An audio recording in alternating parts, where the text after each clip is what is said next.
If you have ever taken a soil test, followed the recommendation line by line, invested real money in fertilizers and amendments, and still failed to see the expected yield response, this is where the problem usually begins.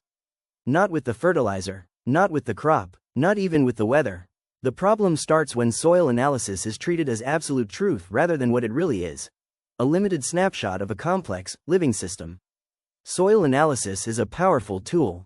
It measures chemical attributes, quantifies nutrient levels, estimates pH, base saturation, cation exchange capacity, and several other indicators that are undeniably useful. The mistake is not in the laboratory or the methodology. The mistake is in assuming that this sheet of numbers, taken out of context, can fully explain crop performance on its own. Soil is not a static container filled with nutrients waiting for roots to collect them. It is a dynamic system where chemical, physical, and biological processes interact continuously. When a soil test is interpreted in isolation, without considering these interactions, it begins to drive poor decisions. The report itself is not wrong, but it is incomplete. Another critical issue is time. A soil analysis represents a specific moment under specific conditions. It does not reveal what happened in previous seasons, nor does it predict how the system will behave under stress, excess rainfall, drought, or compaction. Two soils with identical chemical results can perform completely differently in the field. Many producers and even technical advisors fall into the trap of linear thinking. Low phosphorus leads to phosphorus application. Low pH leads to lime application. This logic ignores the fact that plant response depends on accessibility, root development, soil structure, and biological activity, not just on nutrient presence. This series is not about discrediting soil analysis. On the contrary, it is about placing it where it belongs, as a decision support tool, not as a final verdict. Over the next sections, we will break down exactly where soil analysis begins to mislead producers and how to use it intelligently, without blind trust. Before any laboratory, software, or recommendation chart comes into play, soil analysis depends entirely on one critical step: sampling. A perfectly accurate laboratory analysis of a poorly collected sample is still technically useless. Yet sampling is often treated as a routine task, rushed or delegated without proper planning. One of the most common errors is collecting samples from heterogeneous areas as if they were uniform. Fields with different soil textures, slopes, crop histories, compaction levels, or management practices are frequently grouped into a single composite sample. The result is an average value that represents none of the actual conditions present in the field. Sampling depth is another frequent source of distortion. Many producers collect samples at the same depth year after year out of habit, without considering their management system. In long-term no-till systems, nutrient stratification is normal. Surface layers may show adequate fertility while subsurface layers remain restrictive to root growth. A shallow sample can hide serious limitations below. The number of sampling points also directly affects reliability. Too few subsamples fail to capture field variability. Larger and more variable fields require more sampling points to generate meaningful results. Saving time at this stage often leads to costly mismanagement later. Another overlooked issue is the inclusion of atypical areas. Headlands, traffic zones, compacted spots, old fence lines, or areas with visual crop stress are often mixed into the same sample without consideration. These zones can heavily skew results and lead to incorrect recommendations for the entire field. Proper sampling requires intention. Fields must be divided logically. Depths must reflect rooting zones. Sampling density must match variability. Without this discipline, soil analysis starts wrong and ends wrong. Even with perfect sampling, soil analysis has inherent limitations. It does not measure soil structure, compaction, pore continuity, or effective rooting depth. A soil can be chemically balanced and still physically hostile to plant growth. Compaction is one of the clearest examples.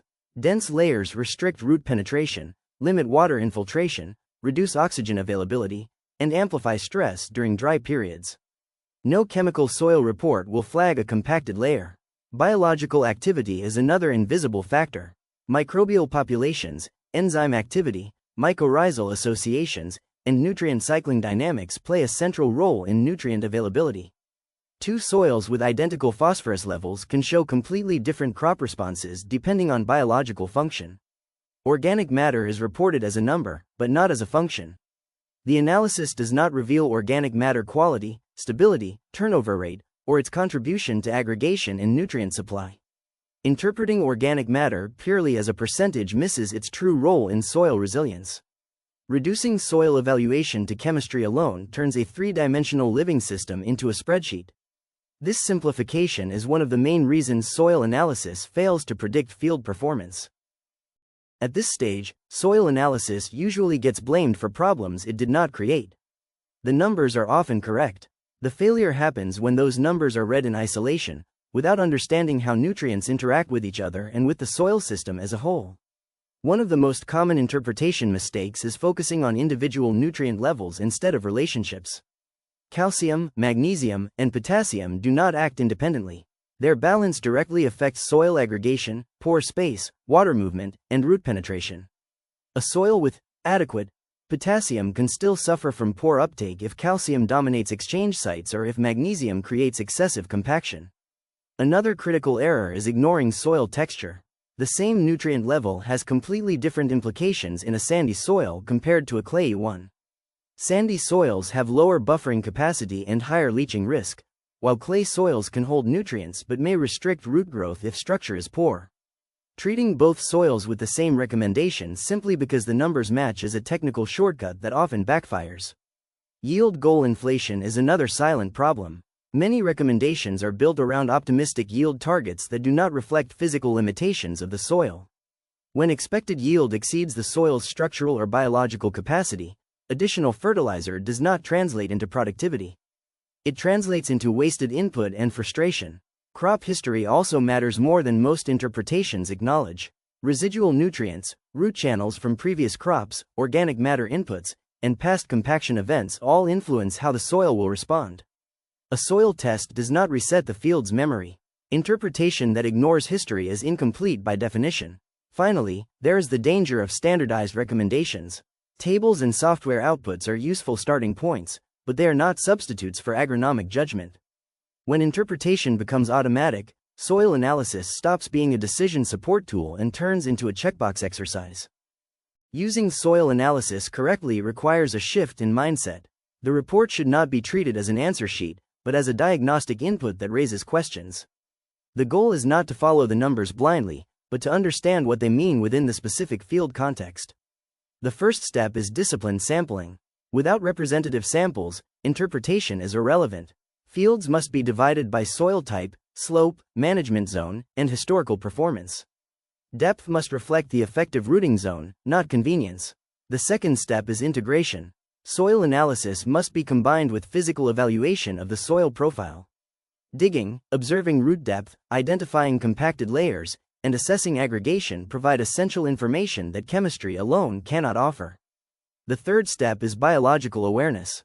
Microbial activity, residue management, crop rotation, and organic inputs influence nutrient availability more than many realize. Fertility decisions that ignore biology often overcorrect chemically while underperforming agronomically. Finally, expectations must align with reality. Soil analysis can guide improvements, but it cannot override physical constraints overnight. Productivity gains are cumulative and system-based, not instant reactions to a single recommendation. When soil analysis is used this way, it stops being misleading. It becomes strategic. The numbers remain the same, but the decisions change. And that is where real agronomy begins. Using soil analysis correctly means understanding its role in decision-making. It is a guide, not a prescription. The first step is improving sampling quality. The second is interpreting results within the broader system. Field observation is essential. Root development, soil profile evaluation, compaction layers, and crop response provide information that numbers alone cannot. Soil analysis should confirm hypotheses, not replace understanding. When used this way, soil analysis stops being misleading and becomes strategic. The problem was never the report. The problem was expecting a simple answer from a complex system.